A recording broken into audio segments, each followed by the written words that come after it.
Pakistan is facing a moment of national reckoning after the murder of 17-year-old social media influencer Sana Yousaf, allegedly by a man whose advances she repeatedly rejected. The suspect, Umar Hayat, was arrested swiftly, and authorities, including Information Minister Atullah Tahir, are calling for exemplary punishment to set a precedent. Tahir, who visited Yousaf's family, emphasized closing legal gaps in the prosecution and warned of the risks social media poses to young women, calling for stronger protections and awareness measures. इनके अच्छे वकील हैं सरदार साहब, मैं इनको देखता रहता हूँ और लीगल केस इनका अच्छा है।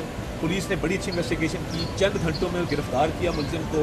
अब ज़रूरत इस बात की है कि प्रोसिक्यूशन में कोई सुकम ना रहे, ट्रायल के दौरान कोई सुकम ना रहे और कानूनी तौर पे एक एक चीज़ जो है वो ठीक तरीके से आगे चले। मगर दुख तब होता है कि जब लोग फ़ोटोशूट कर आ जाते हैं आके, मगर अदालत की पेशी पे मुझे ना तो कोई वो लोग नज़र आए जो उसके साथ टिकटॉक लगाते थे, ना वो लोग नज़र आए जो आज भी उसकी लाश पे, उसकी खून के ऊपर वो लाइक्स के लिए पोस्टें लगा रहे हैं। तो अदालत की पेशी पे भी एक नज़र आना चाहिए कि सना यूसुफ के केस को संजीदगी से लिया जा रहा है। हमारे वकला के जो हैं तासुरात वो अपनी जगह पे मौजूद हैं, हमारे वकला इनके साथ जाएंगे, लॉयर्स फोरम इनके साथ सपोर्ट करेगा जितना कर सका।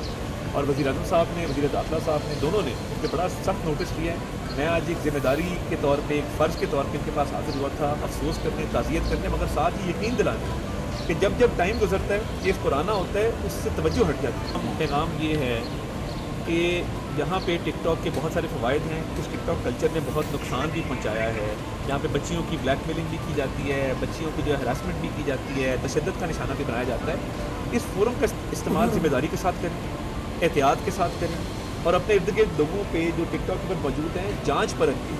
बड़ा अच्छा फोरम है, अच्छी चीज़ों के लिए भी इस्तेमाल होता है, बट इसका नेगेटिव यूज़ जो है उसको डिस्करेज करने की भी ज़रूरत है। तो मैं ये समझता हूँ कि अब टाइम आ गया है कि कोई कानून साजी ऐसी हो जिस पे बच्चियों की प्रोटेक्शन, मैं अभी उसकी टिकटॉक के फोरम की बात नहीं कर रहा, पर बच्चियों की प्रोटेक्शन के लिए, उनकी अवेयरनेस के लिए कोई ऐसा फोरम बनाए जहां उनको प्रोटेक्शन हासिल। In a separate development, Pakistan announced its intent to recommend U.S. President Donald Trump for the 2026 Nobel Peace Prize. The move, framed as recognition of Trump's decisive diplomatic intervention during the recent India-Pakistan crisis, underscores Islamabad's gratitude for what it described as a key role in averting war between two nuclear powers. Pakistan said Indian aggression led to civilian casualties and necessitated a measured military response, while Trump's engagement reportedly secured a ceasefire. However, India insists there was no U.S. mediation, maintaining the ceasefire was a result of direct military talks. Trump, meanwhile, lamented being overlooked for the prize, citing his roles in multiple peace efforts globally, including in South Asia. As you know, we did a very great job with India and Pakistan. And we had India in. It looks like we're going to be making a trade deal with India. And we had Pakistan in. It looks like we're going to be making a trade deal with Pakistan.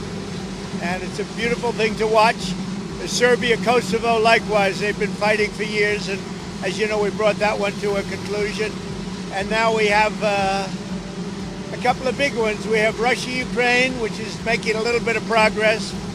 And we have Israel, and nobody really knows what that one is all about. We're going to find out pretty soon, I guess. At the regional level, Pakistan, China, and Bangladesh have launched a new trilateral cooperation mechanism following high-level talks in Islamabad. The initiative aims to deepen collaboration in trade, infrastructure, environment, and cultural exchange. This marks a significant shift, especially as Pakistan and Bangladesh have had frosty relations for decades. The trilateral alignment reflects China's growing influence in South Asia, as Beijing continues to invest in regional connectivity and infrastructure. Bangladesh's pivot away from its traditionally India-aligned stance, especially under interim leader Muhammad Yunus, has also contributed to this strategic realignment. The formation of this trilateral platform could reshape regional dynamics and raise concerns in India, particularly if it evolves into a broader strategic alliance with security and diplomatic dimensions. Russian President Vladimir Putin on Friday reignited fears of wider territorial ambitions, declaring at an economic forum that, in that sense, the whole of Ukraine is ours. Speaking at the St. Petersburg International Economic Forum, Putin said Russian forces could seize the northern Ukrainian city of Sumy as part of a strategic buffer zone. На признании реалий, которые сложились на земле. Mr. President, I'm in no position. Я уже много раз говорил, что считаю русский и украинский народ одним народом на самом деле. В этом смысле вся Украина наша. Но мы исходим но исходим из реалий, которые складываются. Безусловно, есть люди, их немало в соседней стране, которые стремятся к обеспечению своего суверенитета, независимости, ну и дай бог здоровья. И мы, кстати говоря, никогда не подвергали сомнению, не к сомнению права украинского народа на независимость и суверенитет. Though he claimed Moscow does not currently intend to capture Sumy, Putin added, "I don't rule it out." He described Russia and Ukraine as one people, reiterating rhetoric Kyiv has long denounced as imperialistic. Ukraine's foreign minister Andriy Sybiha condemned the remarks, calling them proof of Russia's complete disdain for U.S. peace efforts. He added that wherever Russian forces go, they bring only death, destruction, and devastation. Russia currently controls roughly 20% of Ukrainian territory, including Crimea and large parts of the Donbass region. The Kremlin insists any peace would require Ukraine to accept this reality on the ground. Meanwhile, Russian troops captured the small village of Zaporizhia in Donetsk region, according to state news agency TASS. The village lies near Pokrovsk, a key transport hub that has seen intense fighting. Ukraine's President Volodymyr Zelensky, in a separate statement, said his forces were actively countering Russian incursions in Sumy and developing advanced interceptor drones to handle waves of Iranian-designed Shahed drones used by Russia in a bid to boost domestic defense production. Zelensky called on Western allies to allocate 0.25% of their GDP to Ukraine's arms industry and said Kyiv would soon begin exporting weapon production technologies.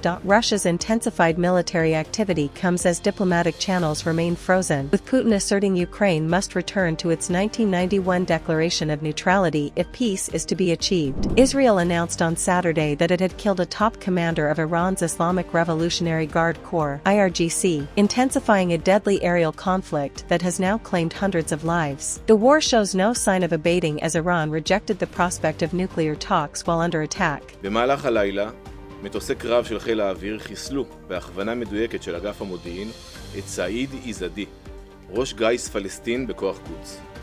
חיסלנו אותו בעת שהתחבא בדירת מסתור בעיר קום בלב איראן. Israeli Defense Minister Israel Katz confirmed the death of Saeed Azadi, head of the Quds Forces Palestine Corps, in a targeted airstrike on an apartment in Qom. Israel said Azadi was instrumental in arming Hamas prior to its October 7, 2023, assault that sparked the Gaza war. His name appeared on both US and UK sanctions lists, though Iranian media and the IRGC have yet to officially confirm his death. The Iranian Health Ministry reported over 430 fatalities and 3,500 injuries since Israel launched its campaign on June 13. Iranian outlets cited additional strikes in Karamabad that killed 5 IRGC members. Tehran also reported civilian casualties, including a 16-year-old killed in Qom. Meanwhile, Israel has reported 24 civilian deaths from Iranian missile barrages, the worst toll in any direct confrontation between the regional arch rivals. Iranian Foreign Minister Abbas Araqi, speaking at an Organization of Islamic Cooperation (OIC) meeting in Istanbul, ruled out any nuclear negotiations while under Israeli fire. "We cannot engage in diplomacy with the US while our people are being bombed," he stated. In the US, President Donald Trump publicly contradicted intelligence chief Tulsi Gabbard, who had stated Iran was not building a nuclear weapon. Trump insisted Tehran was nearing breakout capability and reiterated that he would decide within 2 weeks whether the US would join the conflict. As tensions mount, hundreds of American citizens have already fled Iran using land routes, according to a leaked State Department cable.